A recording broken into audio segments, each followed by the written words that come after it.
Hello friends, so today's video is going to be a list of 3 really well-loved fantasy tropes and then several different books that each contain those tropes. The 3 tropes that I'll be talking about would be the mentor trope, the lovable rogue, and found family. I'm actually going to start with lovable rogue. This one, I don't hear too many people use this term, but it's basically that character, the Robin Hood type, that they break the law or maybe they're a little mischievous, but they do things generally for the good of others, or they're so likable that you don't really care about whatever they're doing that isn't maybe technically legal. Most of the books that fit this one, I would say, are pretty well known, so I'm actually going to start with the one that I would say is talked about the least, and that would be Mask of Mirrors. Its sequel is also out, which is called Liar's Knot. I've described this book, this series, as what if Batman and Catwoman were in a fantasy version of Venice. That's kind of the feel. In the second one is especially episodic, and the plot lines, there's so many different moving pieces and so many different characters. It's a lot to take in. It's definitely high fantasy. The setting itself feels like its own character. So there's the other Batman parallel where Gotham almost feels alive. This particular city feels alive as well. But the lovable rogue character actually comes through our main character, Ren. So Renata is a character who is trying to con her way into a noble house, not realizing that that noble house is on the brink of financial collapse. They have made this known to no one because they know that the vultures will be circling, which would be the other houses. If they let it out that they are struggling, everybody will come after them, their fortune will try to take them down. So this family is highly suspicious of everyone, which is making Ren's job that much harder. On top of that, there is also a character who is a vigilante type, who you kind of can't help but like, even though you don't know who it is. And you're like, yeah, but they stand for the people. And you like that character too. And then so our main character, Ren, along with this con she's trying to pull off, finds herself becoming invested in what the vigilante character is doing, and then she kind of becomes vigilante-like in a lot of ways. So I would say this character and this book in general fits this one really well, and if you're looking for something new that maybe you haven't heard of before, maybe give this series a try. I do want to emphasize again though, it is not the easiest to get into. After that, I'm going to mention one that was the first one that I thought of, which should be Kelsier from Mistborn. Is there a character that fits this better? I don't feel like there is. Kelsier is the kind of character that when you think about him in a different series, and because of the Cosmere and the fact that a lot of Sanderson's books are connected, there is kind of a character who does this very thing I'm about to mention. When you think about Kelsier in a different story, in a different setting, he would be the villain, because he's a guy who comes around and just murders people, and he does it because he's like, nobles are bad and I have to free the Ska. And because you are rooting for the Ska's rebellion, because you are rooting for them to take out the Lord Ruler, who is the oppressive being in their world, you're on his side. You're like, yeah, go Kelsier, that's awesome.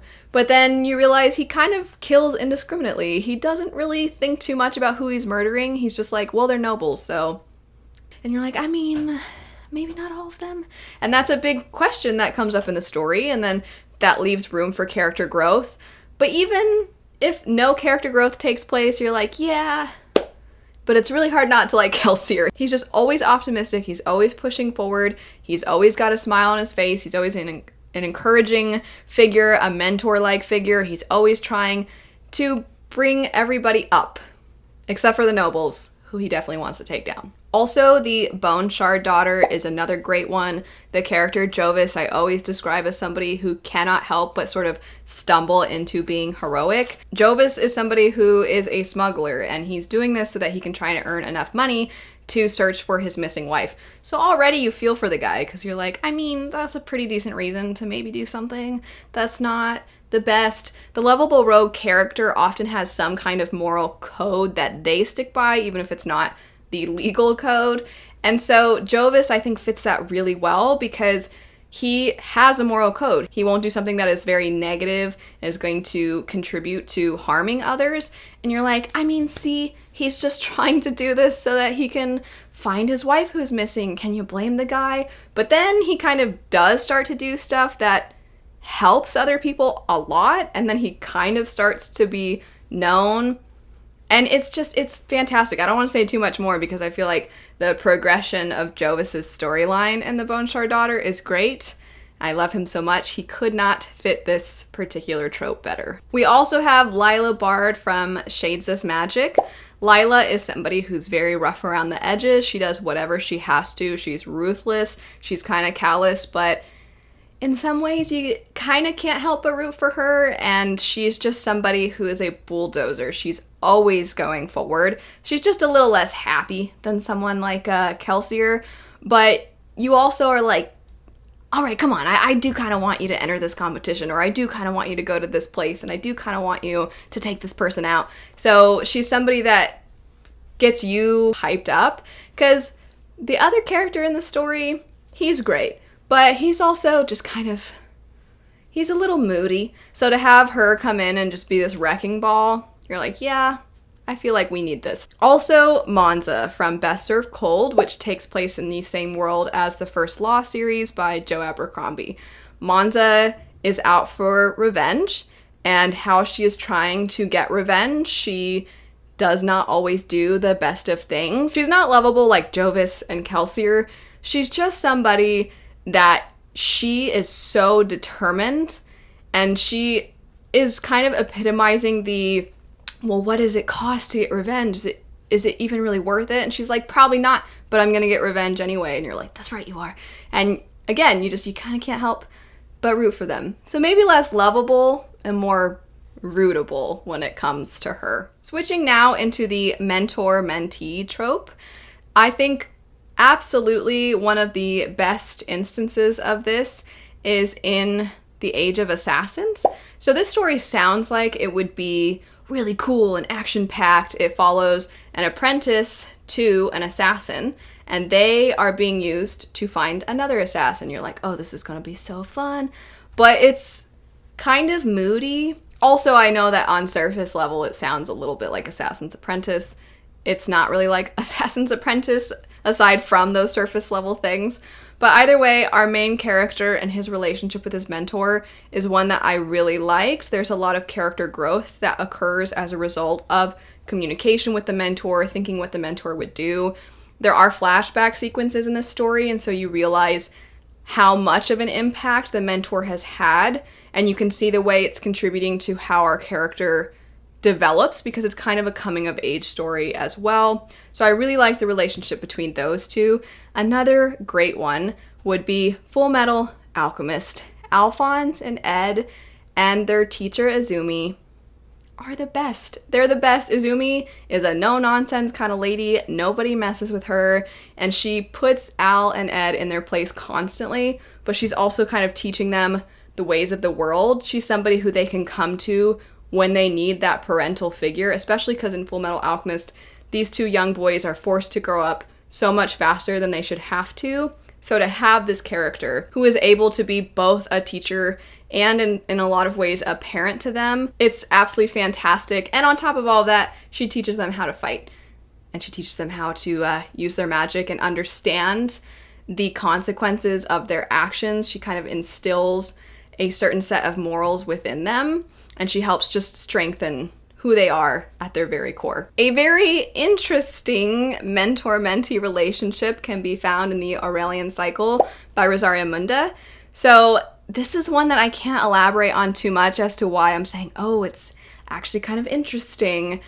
Just know that you are going to find that the characters want to be guided at times, even when they find out other things. And you're like, ooh, that's rough for them. But even I'm like, oh, but yeah, that person they're kind of wise, but also they're kind of terrible. But they have their principles, but they hold their principles sort of above other things that are important. And again, I know I'm being really vague and I'm not really saying a whole lot, but the way that these characters have a mentor figure that instills in them a certain moral code, kind of like what I was saying about Ed and Al. You have that, but then also you're like questioning the moral code that they're being taught, and then they're questioning. And then as it progresses in the trilogy, it gets to be one of the most interesting mentor-mentee relationships. And where it ends again, I can't say too much. If you've read that trilogy, if you've read Furious Song, there's one scene in particular that involves that. And I'm like, that's one of the best scenes in the book. And it's weird how it gets you, because you're like, it is kind of sad. But also, I don't feel that sad, but I do. Anyway, it's great. Apologies for being so vague about that one. And then Art of Prophecy. This is one that I always call Art of the Prophecy. It's just the Art of Prophecy. And this is one of my favorite mentor-mentee relationships. To be honest, it's one of my favorite mentors, I think, more than the relationship, because the mentor figure is this older woman who does not care what other people think. She doesn't even need to care, because she can take anybody down, and she's awesome. And she's just so done with everybody. She's like me inside. You know, a lot of us are like, there's too many people around. There's too many people talking all the time. I don't like it. I just want to be by myself. But you can't say that, because you got to be like a polite, civilized member of society. And she is like, no, I don't need to be that way. I'm going to just do whatever I want. Occasionally, she has to play it cool around like nobility and stuff. But for the most part, she's kind of just grouchy. She's like, I don't need friends. I don't need other people. And I'm just like, I love you. And then we have the found family trope. And the first book I'm going to mention, it's a newer release as well. And it's one that I don't see a ton of people talking about, but I definitely could see this one gaining a lot of popularity and love the longer it's out. And that would be the Very Secret Society of Irregular Witches. This was absolutely adorable. I've said in a couple videos at this point that it's sort of what I had wanted House in the Cerulean Sea to be, or the way everybody described House in the Cerulean Sea is how I felt about this particular story. We follow a young woman who is a witch, and she's living in our own world. It's not known that witches exist, so she has to keep this a secret from everyone, and witches can't really come together very often because it increases the chances of their magic being seen and discovered and noticed. But our main character finds out that there are these 3 young girls who are all witches. They're orphans, and our main character is employed to then teach these young girls how to manage their magic. And her relationship with them is adorable. Her relationship with the staff at this house, these people who are basically the guardians of these 3 girls, is so cute. And then there's a really adorable romance. The found family aspect is so great, but especially because our main character has never really been able to be her true self to anyone. And so how the other characters are accepting of her, how she's accepting of the little girls, how much they all love those little girls. It is so, so cute. I also, of course, love the epic fantasy trilogy, The Winnowing Flame. I've talked about the series many a time. I don't know if I really need to get into it. And also it's difficult to describe briefly, but you basically follow a world that has a threat of war coming, but they don't know anything about that particular war. And the only people who do know anything about these wars that might occur again, and whatever potential enemy comes with that, they are dying out. That's a very, very brief way to describe the series. That does not really do it justice. It's fantastic. Our 3 main characters, we have a woman who is trying to discover everything she can from the things that are left behind from the previous wars. We also have a man who is from the dying race of people who are known as Eborans, and then you have a woman who is a witch. There are also side characters that we kind of bring along into the group as the story progresses, and there's other beings that come into the picture. And I can't say too much about that because later in the series, the way that they are snippy with each other, it feels very realistic. It feels like people who are in close proximity who are trying to do something difficult. Basically, it's like these characters, you know, when you're trying to put a piece of furniture together with someone and you love them, but you just can't help but be like, no, not that one. No, you got to turn it this way. And you don't mean to be rude, but you know, like, I can hear myself and I sound rude. I feel like that dynamic, that very realistic way that people communicate with those that they love, you're gonna get that in Winnowing Flame. Also, it's very obvious, I'm just gonna state really quick, everybody says Six of Crows with found family.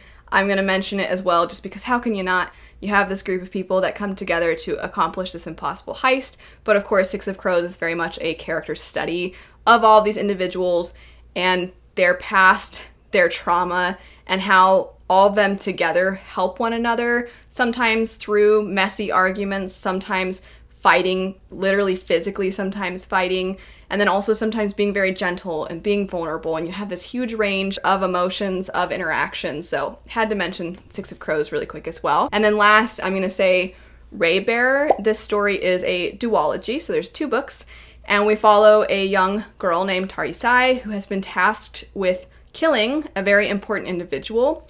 In order to kill this person, she has to become very close to them, as they are very well protected. She does not want to do this. Her mother is using magic to basically force her to do it. And so our main character is fighting back against this magic and then becoming friends with this individual. And the friendship in the story, there is a romantic subplot in the duology, but the friendship is actually at the forefront, which is rare. And I really like that friendship. And then there's other side characters, and they all really have this found family. I would say an extra layer to this is when your own family is not there for you. Because in something like Six of Crows, a lot of times it's like literally their parents are dead or something. But in this story, it's that you literally found your own family because your family isn't what it should be.